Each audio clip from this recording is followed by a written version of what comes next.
Hey, I get asked from time to time which rifle should somebody buy first if they're interested in both the M1 and M1A. And I'm not going to really tell you for sure, that I'm any type of expert on this. Just wanted to go through a little list of items. Just most of them are my opinions, of course, on the various comparisons between the two of them, and hopefully it'll help you make a decision. If you're just going to pick one, if you're going to get both of them, then you don't have to worry about it. So here's a quick little video on that. Alright, the first thing people kind of ask me about is if you're going to use one for hunting, which one's the best? Well, I would say that's kind of a draw between the two cartridges. You've got 30-06 and 308. I would, based on everything I've read, the ballistics on both of them are pretty much the same. Whatever you can hunt with 308, you can use 30-06 for, or vice versa. I think both of them, the range, accuracy, hitting power, basically similar, if not almost identical. So I would say the performance between the two cartridges is the same. I mean, even the bullet weights are basically identical. I would call that one a draw. I don't see either rifle having an advantage there. I will say this on ammo options. Me, with the M1 that I have, I only use ammunition designed for the M1, whether you call it a Garand or Garand, it doesn't matter. M1, I use ammunition just for the M1. So if you're looking for a hunting round, that might limit you. Certainly you can use what I have here. It's a Hornady.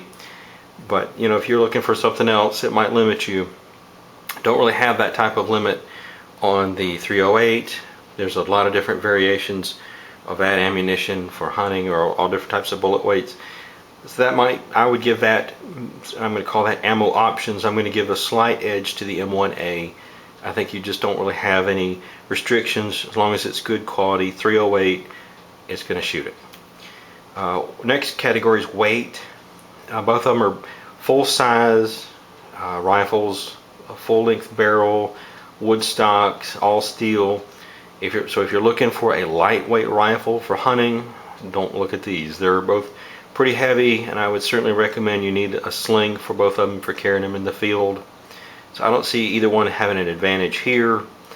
Again, I would say that would be a draw in the weight category.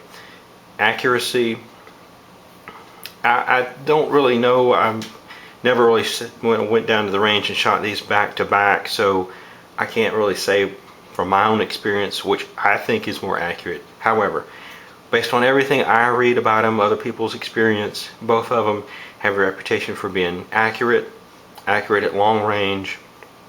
So if you're using one for hunting, I don't see that, again, you'd have really one of them have a lot more accuracy than the other one. Again, I would say that's pretty much a draw. Both cartridges and both rifles have a reputation for being accurate. They certainly have a reach. If you can, hit something at 3 or 4 or 500 yards, then you can certainly take it down. Capacity. So I would say accuracy, draw. Capacity. Here's where I'll give one of them an edge, and I'm going to give that edge to the M1A. And that's simply because with the M1, this is your option. You've got an 8-round in-block clip. That's the only thing you're going to be able to load into the rifle. If you're using the M1A, you're going to have like a 5-round hunting magazine here. This one actually has a 10-round in it. And of course you can even get a 20-round magazine for the M1A. Of course you're not going to use that for hunting. However, it does bring up to me what is an advantage. You have some options. This 5-round magazine is perfect for hunting. It's easy to top off, and that's not really true for the 8-round in-block clip. So to me, this is an advantage for the M1A. If you're going to use it for hunting, reloading this, unloading this is very simple. If you want to top it off, you can do that quickly and easily. So I would give that what I'm calling capacity a win for the M1A. You've got some options there, and it's easier to work with. Next category I'm going to kind of mention a few things about is collector value. If this is your priority, then you can consider the M1 already collectible. based on their history in World War II, Korea, and certainly into the early years of Vietnam. And based on what I've read, there's even been a few of them pulled out of Afghanistan. So they're still around, and they have a great reputation for being, as I've mentioned, accurate, reliable, durable, great rifle. There's certainly a lot of options for them. You can buy very original rifles. This is the special you can get from the CMP. There's certainly a lot of competition shooting out there, that really is built towards the M1. So you can, join one of those groups and really have a lot of fun with the M1. And some of the ones that you'll get maybe have the receiver dated from the 40s or the 50s, but you may have been rebarreled or have a different stock, so you have to kind of keep an eye on the M1. But the collector value on the M1s is going to be high. They're still popular even today. I think even we're still getting some from South Korea. I think maybe about 90,000, something like that, are coming back through the CMP, I think. So certainly a collector value. It's going to be a M1 win for the M1. The M1A, while is a civilian, essentially a civilian version of the M14, I just don't see the collector value there that like the Garand has. You can think maybe in a few years it might have some more, but to me it just simply doesn't. So got a great reputation, and if you're just looking for a good shooter, either one of them offers that. But for collector value, that's to me a win for the M1. If you're shooting for fun, either one of them would be great for that. Both have pretty low recoil. They're accurate. You can have a lot of fun shooting at some water jugs or targets or something like that. Both of them would be great to have at a range and shoot. Both of them are, like I said, accurate and easy to manipulate. They're pretty similar as far as the way they operate, of course. So it'd be easy for you to learn either one of them. And I would call that shooting for fun category a draw. I don't see either one of them having an advantage there. Competition shooting, this is probably going to be another win for the M1. Certainly there's, as I mentioned, there's regional, national meetings. I'm sure there's stuff locally for you too, but there's shooting matches built around the M1, again, whether you call it the Garand or Garand, that are something that you can really participate in. And I don't really see that out there for the M1A, but I'd say that's something that the Garand has such a following. There's certainly a lot of competitions built around it, so I would give that a win to the M1. Price, kind of hard to say on this one.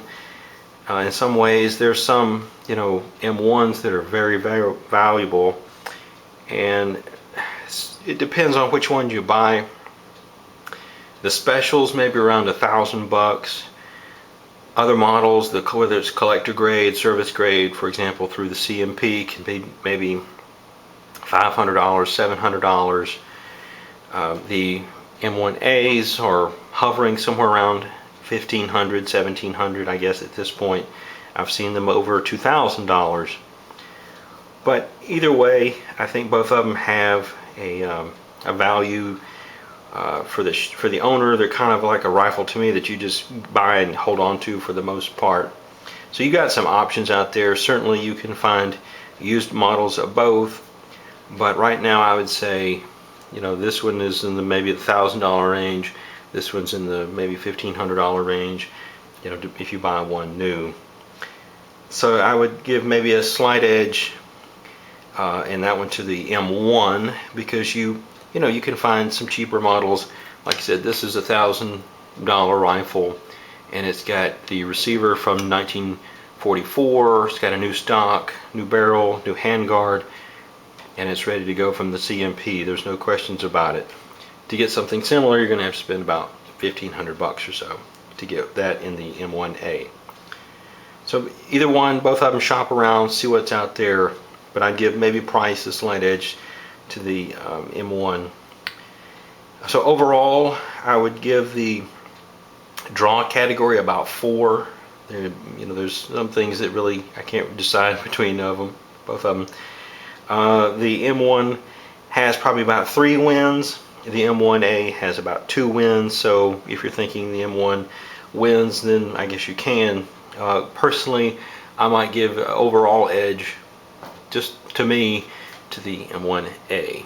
And that's simply because, like I said, the ballistics are about the same, weight's about the same, it's still very accurate. I think, to me, this is the biggest factor, and that is you've got so many more options with an M1A. You can get 5 round, 10 round, 20 round, and I think that's a big advantage for it.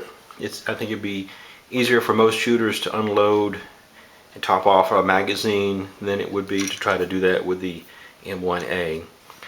Sorry, with M1. So personally, if you're going to just buy one, maybe get the M1A. I don't know. If you can afford both of them, get both of them. And if you disagree, that's fine. But I like both of them. I really have a kind of hard time deciding which one to pick. But to me, that's just an advantage that it has over the M1, and that's something that the Army recognized, and part of the reason why the M14 came about.